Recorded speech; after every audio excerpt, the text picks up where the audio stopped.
Hey everybody, today we're going to be testing out these new pasta dishes by Bravo Bravissimo. So if you love pasta, you love Italian, these things are ready to go. All you have to do is heat them up, whether that's in the pan or in the microwave. Let's get right into it. Now they've got a variety of different flavors to choose from. These are just the three that I have on hand.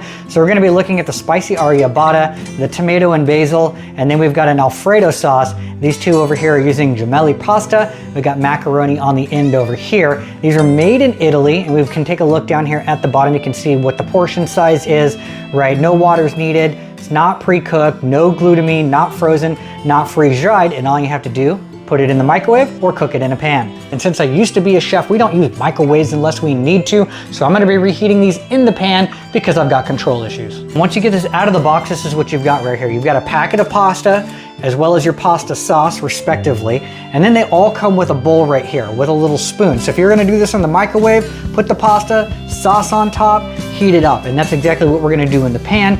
Pasta, sauce on top, and then cover it, and it's supposed to be done in 8 minutes. So we're ready to rock. We got pastas in the pan covered by the sauce here. It does say in the box to use non-stick pans, but I don't have a lot of non-stick pans, so we're gonna see what happens, but if anything goes awry, that's my fault. I'll take the blame for that. And when you first pour out the sauce, you might notice that it looks a little bit watery, but that makes sense because we still need to cook the pasta and have the sauce. So we're gonna cover this up, we're gonna let it cook.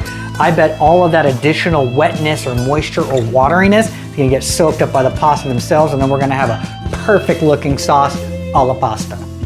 All right, we got some magic happening here. As you can see, I have turned down the heat just a little bit to maybe a 6, so it's not like full on, but we got a nice little boil happening here. Yeah, and if you are ever short on lids, you can always invert another pan on top and use that as a lid. Pro tip. All right, friends, so we are ready for a taste test, and this is what it looks like right here. This is the spicy arrabbiata, this is the tomato basil, and this is the Alfredo sauce with the macaroni. Overall, the process was very simple, straightforward, and was done in 8 minutes. It's not very likely you're gonna be cooking all 3 flavors at the exact same time. So if you do have a non-stick pan, that is probably recommended. I would recommend that you stir each one of these every couple of minutes. That's just good practice, and keep an eye on it, especially if it is a regular stainless steel pan so nothing does stick. If you notice that the sauce is getting a little too thick or dry before the pasta is fully cooked, you could just throw a splash of water back in the pan. It's just gonna evaporate anyways, and that's a totally normal practice in kitchens here. So let's test it out. So here are my opinions on these 3 flavors right here. I'm gonna spare you the part where you watch me stuff my mouth and I talk with a mouth full. Okay, I did taste all of these as is. I didn't add any additional salt or Parmesan cheese, although I definitely would be adding Parmesan cheese onto all of these pastas because cheese is amazing. Now when it comes to the macaroni and the Alfredo sauce is really nice. It's light, it's creamy, it's not too thick, it's not too heavy. Very happy with it. Now the tomato basil sauce is really nice. It's classic, it's simple. Simple not meaning boring or bland, but very simple flavors that taste great. It's not overly doctored with a bunch of different things. It tastes like tomato and basil and a nice sauce that's not overly sugared as well.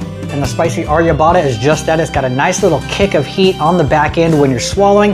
So if you like a spicy tomato sauce, this might be your new friend. At the end of the day, what I really liked about these is that you're cooking your dry pasta in real time with the sauce, which gives you that fresh pasta sensation versus something that's frozen that you're reheating, giving you that soggy pasta.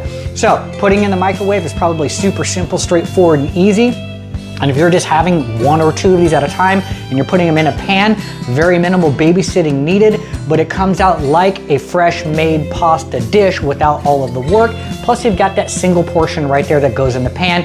It's one, it's done, it's quick, easy, convenient, and it's delicious.